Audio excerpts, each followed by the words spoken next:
Hello दोस्तों, मैं कविता भास्कर। आज हम इस क्लास में पहला जो चैप्टर था हमारा अंकीय क्षमता एवं स्थानीय मान का दूसरा पार्ट पढ़ने वाले हैं। तो चलिए शुरू करते हैं आज की वीडियो। तो आज की वीडियो में दोस्तों हम पढ़ेंगे क्या, इसमें इकाई का अंक ज्ञात करना। ठीक है, इस वीडियो में इकाई का अंक ज्ञात करना के बारे में पढ़ेंगे। तो पहला देखते हैं, इसमें संख्याओं के योग में इकाई का अंक ज्ञात करना, यानी कि संख्याओं को जब जोड़ते हैं तब उसमें इकाई का अंक कैसे ज्ञात करते हैं देखते हैं इसमें। ठीक है, तो इसमें देखते हैं पहले, ये मान लीजिए हमारी संख्या है ये। ठीक है, 105 प्लस 506 प्लस 3496 प्लस 588, ये हमारी संख्या दी हुई है। अब इसमें हम इकाई का अंक कैसे ज्ञात करेंगे, यानी कि इकाई का अंक कैसे निकालेंगे। तो जितनी भी संख्या है हमारी इकाई के स्थान पर, यहाँ पर मान लीजिए 5 है, ये इकाई के स्थान पर यहाँ पर 6 है, इकाई के स्थान पर यहाँ पर 6 है और इकाई के स्थान पर यहाँ पर हमारा 8 है। तो इन सबको जो है हम प्लस कर लेंगे। ठीक है, पहले लिखेंगे 5, उसके बाद है 5 के बाद 6, उसके बाद है फिर 6 और उसके बाद है 8।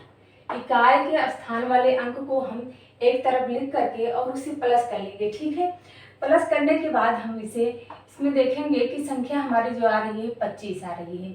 इसको प्लस करेंगे तो संख्या हमारी 25 आ रही है। तो इसमें इकाई का अंक हमारा क्या होगा, जब इसे प्लस करेंगे तो प्लस में जो इकाई का अंक होगा वही हमारा आंसर होगा। तो ये जो 5 है दोस्तों, यही हमारा इकाई का अंक हुआ आंसर। दूसरा है, देखते हैं इसमें, तो यहाँ पर इकाई का अंक है 5, यहाँ पर है इकाई का अंक 5 और यहाँ पर है इकाई का अंक 2, यहाँ पर है इकाई का अंक 7। तो इसे हम प्लस कर लेंगे। ठीक है, पहले लिखेंगे 5। ठीक है, 5 के बाद है हमारा इकाई का अंक, फिर 5 है, 5 के बाद फिर 2 है और प्लस 7 है।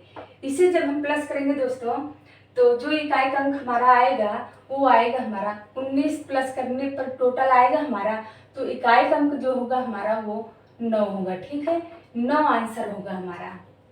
तीसरा देखते हैं इसमें, तो 105 है, तो यहाँ पर इकाई का अंक 5 हुआ हमारा, यहाँ पर इकाई का अंक 6 हुआ और यहाँ पर इकाई का अंक 6 हुआ, यहाँ पर भी 8 हुआ। तो जब इसे प्लस करेंगे दोस्तों, तो यहाँ पर लिखते हैं पहले 5 प्लस 6 प्लस 6 प्लस 8। ठीक है, यहाँ पर 5 हुआ, 6 हुआ, 6 हुआ, फिर 8 हुआ। जब इसे प्लस करेंगे दोस्तों हम, तो यहाँ पर होगा हमारा 25 होगा, तो यहाँ पर इकाई का अंक जो होगा हमारा वो 5 होगा।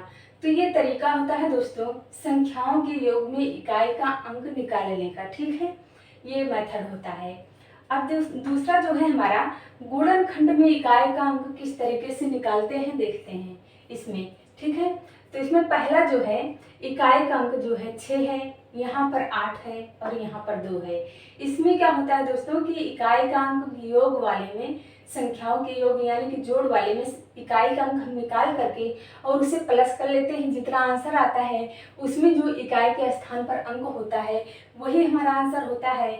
और इसमें गुणनखंड वाले विधि में क्या है कि जितने भी इकाई के अंक हैं इन सभी को हम गुणा करते हैं। ठीक है, तो पहले 6 लिखते हैं, उसके बाद 8 है और उसके बाद हमारा 2 है। तो यहाँ पर जो हमारा आंसर निकल के आएगा दोस्तों वही हमारा जो है आंसर होगा। यहाँ पर 96 आया हमारा। ठीक है, 96 आंसर हमारा निकल के आया। अब इसमें देखेंगे इकाई का आंसर हमारा, इकाई के स्थान पर जो है हमारा वो है 6, तो 6 ही हमारा इकाई का अंक होगा। ठीक है, इसमें जो है इसमें प्लस करते थे, इसमें गुणा करेंगे, यही अंतर है।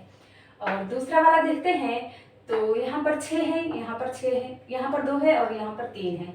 ठीक है, तो यहाँ पर 6 लिखते हैं, उसके बाद 2 और उसके बाद 3। तो यहाँ पर जो आंसर आएगा हमारा दोस्तों, यहाँ पर जो आंसर आएगा वो आएगा हमारा 36। ठीक है, यहाँ पर 36 आएगा आंसर हमारा। और 36 जो आंसर आएगा तो ये इकाई का अंक जो हुआ हमारा वो हुआ हमारा 6। इसमें देखते हैं तो इकाई का अंक 6 है, यहाँ पर 8 है, यहाँ पर 2 है। तो यहाँ पर देखते हैं 6 गुणे 8 और गुणे 2। जब इसे हम गुणा करेंगे दोस्तों तो हमारा आंसर जो आएगा वो आएगा 96। 96 जब गुणा करेंगे आंसर आएगा और उसमें जो आंसर हुआ हमारा 96। इकाई का अंक जो हुआ हमारा वो हुआ 6। यही आंसर है हमारा, ठीक है। तो इसमें गुणा करते हैं और जोड़ वाले में जो है संख्याओं को जोड़ देते हैं इकाई के अंक वाला, और गुणा वाले में इकाई के अंक वाले को गुणा कर देते हैं। यही दोनों में अंतर है। उसके बाद ट्रिक देखते हैं दोस्तों। यहाँ पर जो ट्रिक है, पहले ट्रिक देखते हैं हम इसमें। यदि दी गई संख्या में कोई भी संख्या अगर दी हुई है दोस्तों, तो संख्याओं में किसी भी संख्या का इकाई का अंक, अगर कोई भी संख्या दी हुई है दोस्तों, उसमें अगर इकाई का अंक हमारा 0 हो, तो इकाई का अंक 0 हो तो गुणनफल के इकाई का अंक 0 होगा। अगर कोई संख्या दी गई हो और इकाई का अंक उसमें जो है 0 हो, तो उसके गुणनफल यानी कि गुणा करने पर भी उसका अंक जो ही इकाई का अंक जो 0 ही होगा। और दूसरी ट्रिक है हमारी, यदि संख्याओं में किसी संख्या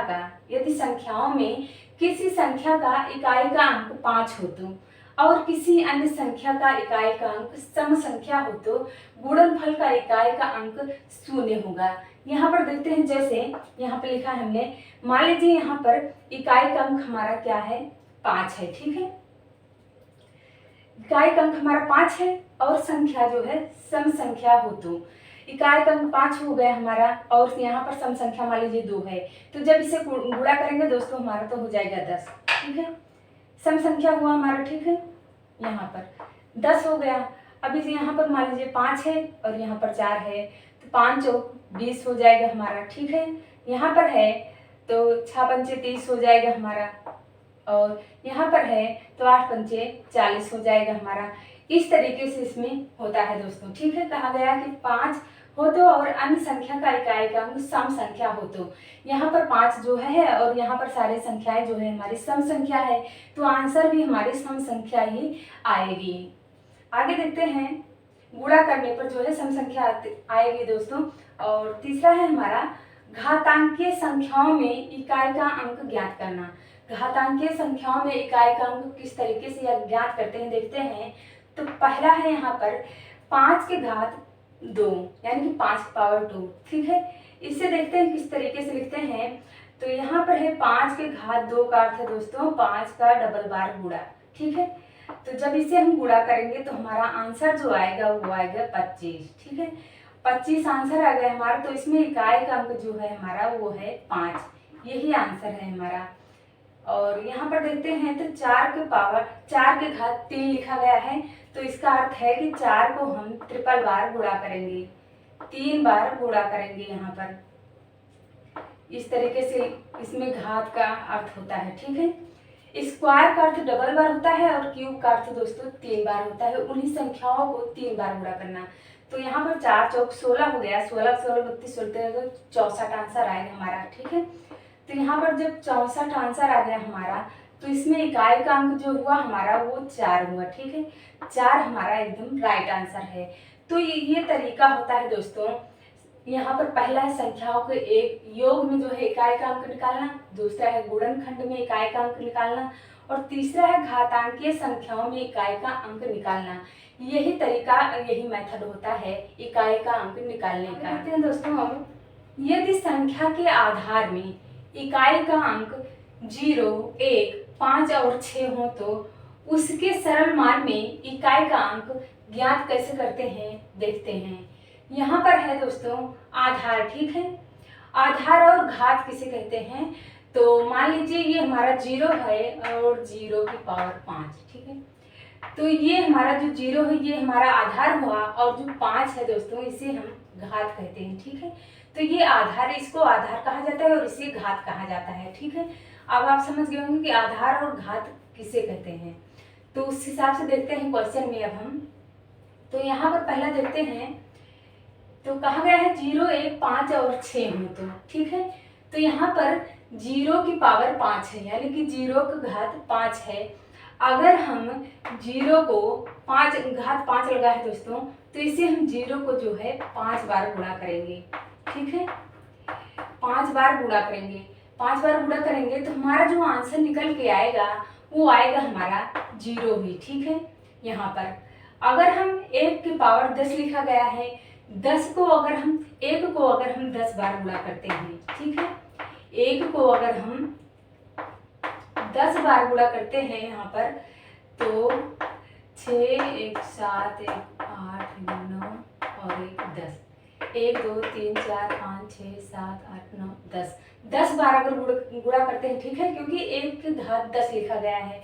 अगर हम 1 को 10 बार गुणा करते हैं तो आंसर जो हमारा निकल कर आएगा वो इकाई का अंक हमारा एक ही आंसर निकल कर आएगा, और यहाँ पर इकाई का अंक हमारा 0 ही आंसर होगा, ठीक है। और यहाँ पर उसी प्रकार जो है 5 के घात 5 लिखा गया है। अगर हम 5 को जो है 5 बार गुणा करते हैं, ठीक है, 5 को 5 बार गुणा करते हैं तो हमारा आंसर जो होगा दोस्तों वो 5 ही, इकाई का अंक जो आंसर होगा हमारा वो 5 ही आंसर होगा।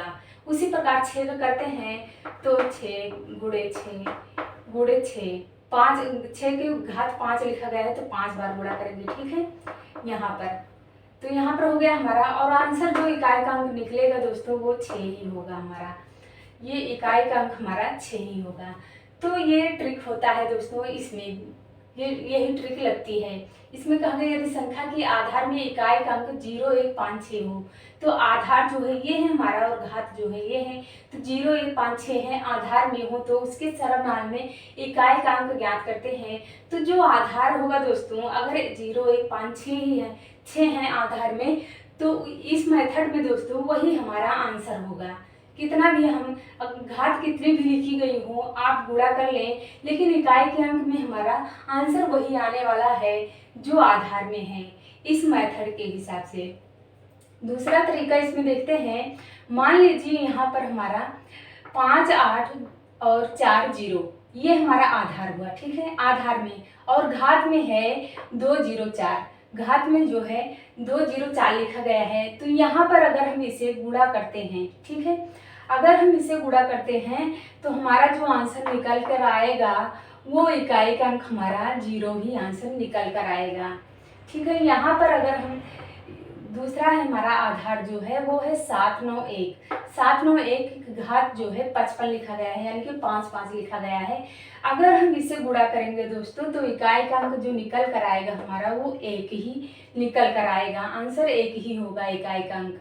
यहाँ पर है घात में, आधार में जो है 6 5 5 यानी कि 655 और घात में है 600, ठीक है। तो यहाँ पर जो जब हम गुणा करेंगे, इसे हल करेंगे तो हमारा इकाई का अंक जो होगा वो हमारा 5 ही होगा आंसर इसका। यहाँ पर भी वही होगा, इसी तरीके से मेथड होगा दोस्तों, और आंसर जो होगा इसका इकाई का अंक वो 6 ही होगा। तो इस तरीके में इस तरह जो है ट्रिक में दोस्तों जो ये तरीका लिखा गया है, यदि संख्या के आधार में इकाई का अंक इतना इतना हो तो सरल मान में इकाई का अंक ज्ञात कैसे करते हैं, इसमें यही तरीका लगता है दोस्तों हल करने का। आगे देखते हैं दोस्तों अब दूसरा वाला मेथड क्या है। यदि इकाई का अंक 2 3 4 7 8 और 9 हो तो इसमें इकाई का अंक किस प्रकार से निकालते हैं। तो इसमें 4 स्टेप दिए गए हैं दोस्तों। इन 4 स्टेप के माध्यम से ये क्वेश्चन हल होते हैं, ठीक है। ये क्वेश्चन हल करते हैं, उसमें ज्ञात करते हैं कि इकाई का अंक कैसे निकलता है। तो स्टेप 1 में देखते हैं घातांक में जो घातांक होता है उसमें -1 करेंगे, ठीक है। तो पहले स्टेप में देखते हैं हम, घातांक हमारा 55 है, ठीक है। तो यहाँ पर 55 है तो -1 करेंगे तो हमारा आंसर जो निकलेगा वो निकलेगा हमारा 54, ठीक है, 54 आंसर निकलेगा। और दूसरे स्टेप में है कि घातांक -1 है, तो ठीक है, यहाँ पर हमने किया 54 है, उससे 4 से भाग करते हैं, तो 4 से हम इसे भाग करेंगे, ठीक है। 4 से भाग किए तो हमारा 4 एकम 4 हो गया, 4 3 12 हो गया। शेषफल हमारा कितना बचा, तो शेषफल हमारा 2 बचा, ठीक है, क्योंकि 14 था, 2 बचा शेषफल। और इसमें क्या है तीसरे स्टेप में कि शेषफल +1, तो शेषफल हमारा 2 था, ठीक है। अब 2 में +1 करेंगे तो हमारा कितना आएगा, 3 आएगा, ठीक है, 3 आएगा। अब इसमें देखते हैं चौथे स्टेप में कि इकाई का अंक प्लस शेषफल +1, ठीक है। तो इकाई का अंक हमारा कितना था, तो इकाई का अंक हमारा 2 था, इकाई का अंक हमारा 2 था, और शेषफल +1 करेंगे तो शेषफल हमारा 2 था, शेषफल में हमने +1 किया ही तो इसमें जो है पावर के रूप में आ जाएगा 3, ठीक है। शेषफल में +1 किए तो हमारा 3 तो हो गया था, शेषफल में +1 किए 3 था, तो इसमें 2 की पावर 3 आ जाएगी। अब इसे हल करेंगे तो हमारा हल करने पर आंसर जो निकलेगा, 3 बार गुणा करेंगे तो 2 दूना 4 हो जाएगा, 4 दूना 8 हो जाएगा। तो हमारा इकाई का अंक जो हुआ दोस्तों वो 8 हो गया। तो इस मेथड के हिसाब से 4 स्टेप में ये क्वेश्चन इस तरीके से हल होते हैं। दूसरा देखते हैं यहाँ पर, तो हल करते हैं। तो 43 माइनस 1 करेंगे, ठीक है। 43 माइनस 1 करेंगे तो हमारा आंसर जो निकला वो निकला 42। अब इसे हम 4 से भाग करेंगे, ठीक है। तो यहाँ पर 40 हो गया, 40 बार यानी कि जब 4 से भाग करेंगे तो 8 पंचे 40, ठीक है। यहाँ पर 8 चौक 32, 8 पंचे 40 हो गया, तो 40 बार यहाँ पर 40 हो गया और शेषफल हमारा जो बचा वो बचा हमारा 2, ठीक है। शेषफल हमारा 2 बच गया। अब कहा गया है कि इसमें शेषफल में +1, तो शेषफल में +1, शेषफल हमारा 2 है, +1 करेंगे तो हमारा 3 हो जाएगा। अब इसमें इकाई का अंक प्लस शेषफल +1, ठीक है। तो इकाई का अंक हमारा इसमें 3 है, ठीक है। इकाई का अंक हमारा इसमें 3 है दोस्तों। तो 3 की पावर जो है, ये जो हमने शेषफल +1 किया था ये पावर के रूप में यहाँ पर आ जाता है, ठीक है।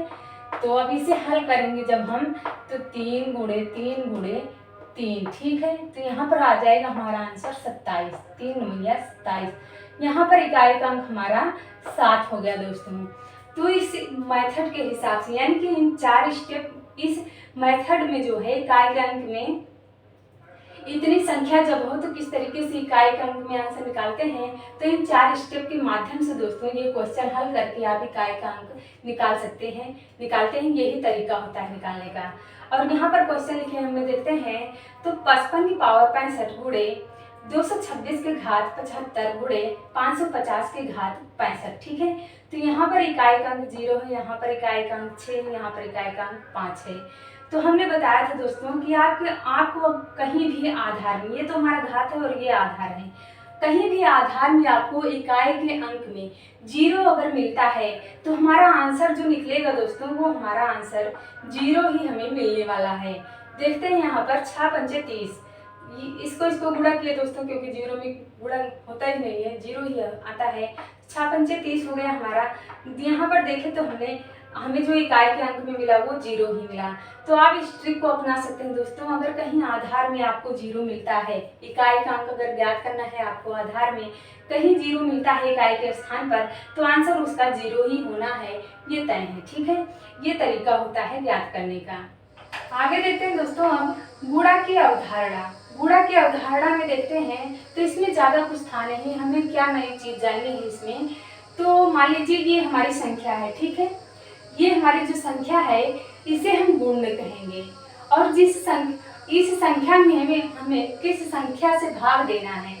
ये संख्या जो हमारी ये गुण्य हो गया, और 3 है, जैसे 3 से हमें इसमें भाग देना है, तो 3 हमारा गुणक हो गया।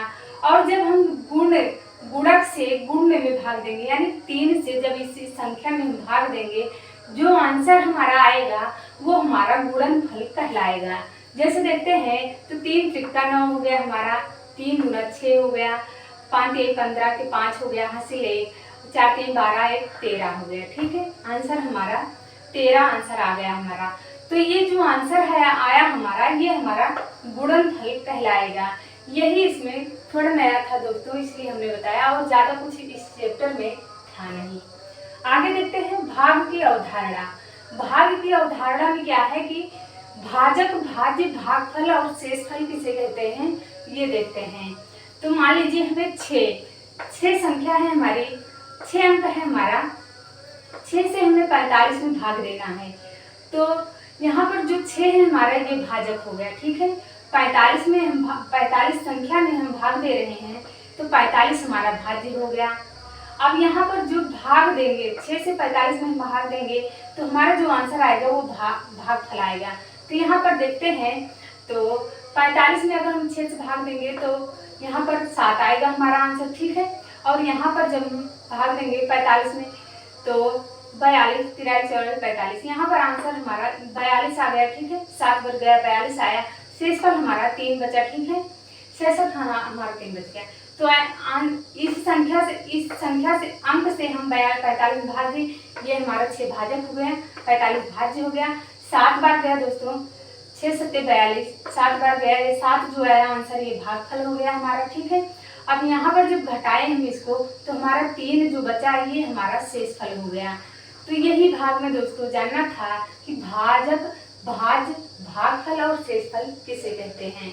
आगे देखते हैं अब बॉडोमास का नियम क्या कहता है, बॉडोमास में किस तरीके से हल किया जाता है क्वेश्चन। ठीक है, तो यहाँ पर जो भी है दोस्तों, भी का अर्थ है दंड कोष्टक। ठीक है, दंड कोष्टक। इस नियम के आधार के हिसाब से दोस्तों, इस नियम के हिसाब से देखते हैं तो पहले दंड कोष्टक हल करेंगे, उसके बाद छोटा ब्रैकेट हल करेंगे, उसके बाद मध्य कोष्टक, उसके बाद बड़ा कोष्टक। ठीक है, उसके बाद है का हल करेंगे। ठीक है, डी का अर्थ है दोस्तों डिवीजन यानी कि भाग का हल करेंगे, उसके बाद गुणन का, उसके बाद योग यानी कि जोड़ का, उसके बाद घटाना का। तो ये बॉडोमास का नियम होता है। इस तरीके से इसमें क्वेश्चन हल किए जाते हैं। आगे जब चैप्टर पढ़ेंगे दोस्तों हम, तो उसमें है बॉडोमास का नियम, तो चैप्टर है उसमें, तो उसमें हम देखेंगे विस्तार से इसको। ठीक है, तो दोस्तों आज का हमारा पहला और दूसरा चैप्टर इसी क्लास में समाप्त हो गया। आगे हम अगला चैप्टर देखेंगे नया। तो आज के लिए आप लोगों का बहुत बहुत धन्यवाद।